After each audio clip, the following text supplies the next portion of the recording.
मेरे दर्शकों, आप सभी को राधे राधे। श्री राधा वल्लभ श्री हरवंश। आज मैं डॉक्टर नीलमणि दुबे, जो अपने रिटायर हो चुकी हैं,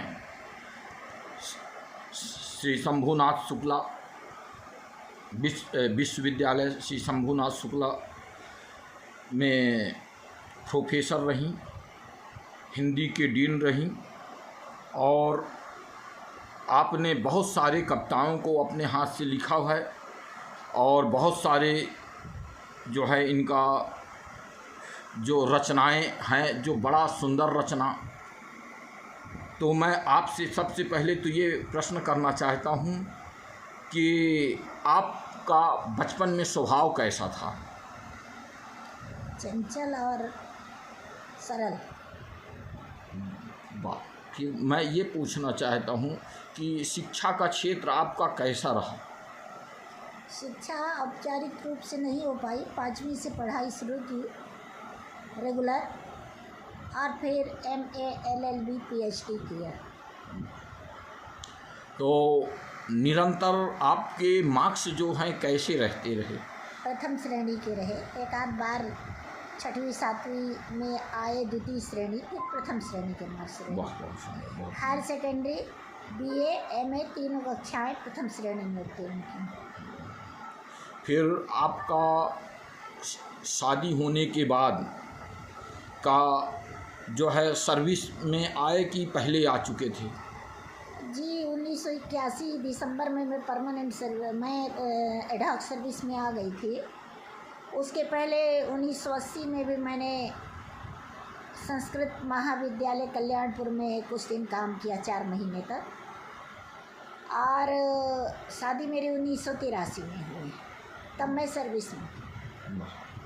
तब क्या प्रोफेसर के पद में रही कि? इसी पद में थे, केवल एडहॉक सर्विस थी। बाद में फिर पहले सहायक प्राध्यापक होता है, फिर प्राध्यापक होता है, तो सहायक प्राध्यापक पद ही था। परंतु उसके बाद जब 1987 में मेरी सर्विस एडहॉक से परमानेंट हुई। तो आपके द्वारा रचे हुए कितने कविता हैं जो?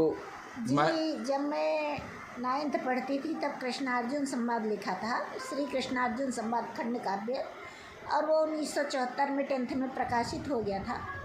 उसके बाद चेतना के फूल काव्य संग्रह आया, उसके बाद विविधा काव्य संग्रह आया, उसके बाद स्मृति खंड काव्य आया, उसके बाद दीवान ए आम और 11 दिन आया। इसके अतिरिक्त कई मेरी अप्रकाशित रचनाएं हैं जो अभी प्रकाशित नहीं हो पाई। तो क्या आगे चाहेंगे कि वो सभी प्रकाशित हो जाए, जन सामान्य में फैल जाए, तो सभी को उसका लाभ मिले? आजकल कविताओं को लोग पढ़ते नहीं हैं। दूसरी बात, साहित्य के प्रति वो रुचि लोगों में नहीं रह गई है, क्योंकि रुचि जगाई नहीं गई है। तमाम कवि आए और कवलित हो गए, और उनकी तमाम रचनाएं उनके परिवारों वालों ने संरक्षित नहीं की और वो नष्ट हो गई। हर कवि ये चाहता है कि वो जो लिखे वो जनता तक जाए, क्योंकि तदीम वस्तु गोविंद तुभ्यमेव समर्पे। जनता के मध्य से ही अनुभव के द्वारा साहित्य प्राप्त होता है, और हर कवि की या लेखक की या साहित्यकार की या सहृदय की इच्छा होती है कि जिस जनता के बीच सुख दुख से उसे प्राप्त किया गया है तो वहाँ वो पहुँचे, और उसका एक माध्यम प्रकाशन ही है। तो उनमें से कोई एक अच्छा सा कविता आप जो आपको बहुत अच्छा लगा हो, उन कविताओं को आप एक बार? कविताएं तो कई हैं, कवि को अपनी हर कविता अच्छी लगती है, पर सन 1977 में मैंने पहली बार जो अतुकांत रचना लिखी थी वो मुझे स्मरण है, वो प्रस्तुत कर रही हूँ। कि पूरी शक्ति से चमकते 5000 वाट के बल्ब को फ्यूज कर एक अरसे की मदहोश निद्रा के बाद जागे थे हम, इसलिए कि सुमधुर वातावरण की गोद में इठलाता प्रभात होगा। खिलेंगे बहुरंगी कमनीय कमल, और हम उन्हें मुरझाने नहीं देंगे, क्योंकि निकल रहे हैं अब तो एक नहीं अनेक भासमान सूर्य। यह था अक्षम्य दृष्टि दोष, यह सुनहरे स्वप्न की करामात थी। जिन्हें समझा था सूर्य, वे सब तारे निकल गए। निर्वाणासन्न दीपक की लौ सदृश, अत्यंत निराश, असमर्थ और पंगु। गहने अंधकार के अंचल में मुख छिपाए सिसक रही थी बेबस रजनी। अभी बहुत समय था स्वर्णिम प्रभात होने के लिए। हम जागे तो थे अवश्य, पर सिर्फ और सिर्फ सोने के लिए। महाविद्यालय से एक पत्रिका वाणी निकलती थी। 1978 में मेरी एक अतुकांत रचना और एक 1979 में निकली। वो दोनों ही रचनाएं प्रथम पुरस्कार प्राप्त कर पाई महाविद्यालयीन कविता प्रतियोगिता में। तो उसकी जो 78 में प्रकाशित हुई थी कविता झूठा सच, वो भी अतुकांत कविता थी। उसकी कुछ अंश प्रस्तुत हैं। जाने अनजाने, सुनते और रटते से लोग ग्रामों को स्वर्ग कहते हैं। उन्हें ग्रामों में भ्रमरों की बंसी, कोकिल का गायन और गोरी की छम छम लुभाकर बुलाती है। पर हाय रे निर्दयी मन, तुम्हें ग्रामों का सौंदर्य जाने क्यों नहीं भाया। शायद तुम्हारे मार्ग में कंटक बन गई थी वह रोटी जो इनको चिढ़ाकर सताती है। उन सांवले सलोने नंगे तनों पर एक अवसाद रहता है, शायद अभावों का। एक बिखराव रहता है, शायद निराशाओं का। फिर भी वे हंसते हैं। कथा गुनगुनाकर उनके शोषण की लुका छिपी वेदना रोकर, या कौन जाने हंसकर ही कहती है, अरे मेरी आश्रय स्थली इन जर्जर झोपड़ियों को भी कविता की पंक्तियों में गढ़ देना, क्योंकि कल्पना इनसे डरती है। ये बड़ी लंबी कविता है। कुछ पहला अंश मैंने आपके सामने प्रस्तुत किया है इसका। इससे पहले 1974 में यहाँ सोहागपुर में साधना साहित्य परिषद से एक पत्रिका प्रकाशित होती थी, वार्षिक अर्चना। उसमें मेरी एक कविता निकली थी और उस कविता से मेरी पहचान शहडोल में बनी थी। वो तुकांत कविता थी और प्रकाशित भी हुई थी। उसका शीर्षक था नारी। उसके कुछ अंश प्रस्तुत हैं। कहते हैं जमाना बदल रहा, पर हवा चली और शहरों में बागों की परिमल वायु त्याग सूखती कली गुलदस्तों में। आज महिलाओं की स्थिति गुलदस्ते की कली की तरह है। अगर कली पेड़ में लगी रहती है तो वो खिलकर विकसित होती है, अपना सौरभ विकीर्ण करती है, परंतु यदि उसको तोड़ लिया जाए तो वो समाज सोसाइटी की शोभा तो बनती है, पर पुष्प बनने के पहले मुरझा जाती है। नारी की भी आज यही दशा है। कहते हैं जमाना बदल रहा, पर हवा चली और शहरों में बागों की परिमल वायु त्याग सूखती कली गुलदस्तों में।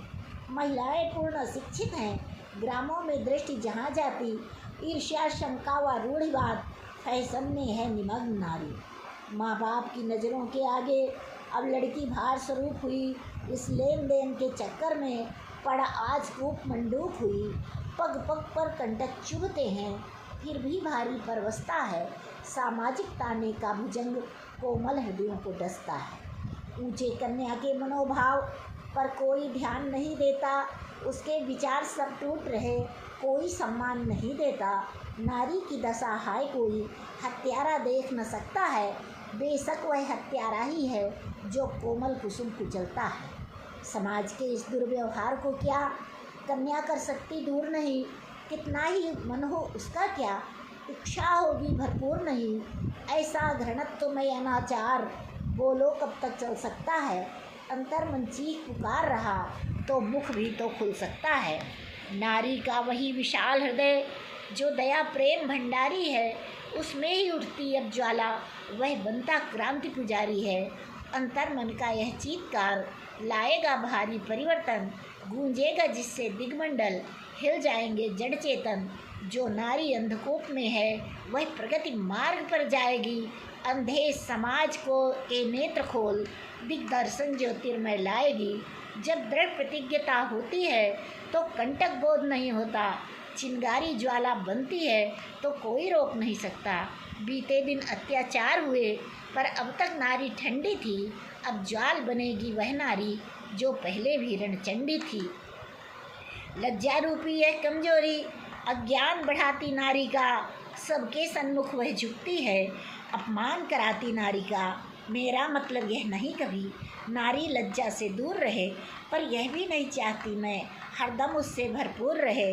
कब तक लज्जा के धोखे से अपमान उसे सहना होगा, अब नहीं सहेगी नारी है, उसको आगे बढ़ना होगा। बीते दिन अत्याचार हुए वह देख रही अब तक सतृष्ण है, खेद मुझे इसका भारी। द्रौपदी हुई पर नहीं कृष्ण, द्रुपद सुधा के आगे अब दुशासन को झुकना होगा। स्वयमेव नाय कृष्ण यहाँ श्री कृष्ण उसे बनना होगा। नगरों के शिक्षित होने से क्या देश प्रगति कर सकता है, फिर अपनी बात निराली है।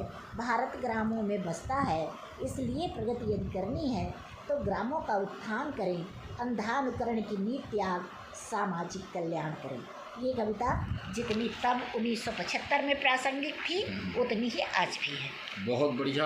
आपने देश, हमारे समाज, हमारे दर्शकों का जो इतना सारा मतलब ज्ञान बढ़ाया है कविता के माध्यम से, और हमारे दर्शकों का जो है मनोरंजन साथ में होता है और ज्ञान भी बढ़ता है, और हमारे बहनें और माताओं को और हमारे बेटियों को सभी को इससे एक सीख मिलती है कि कम से कम अपने अधिकार में सजग रहें अपने। जी, मैंने खड़ी बोली, ब्रजभाषा, उर्दू और बघेली सब में लिखा है, और जितने प्रकार के शास्त्रीय या लौकिक छंद हैं सब में लिखा है कुछ न कुछ।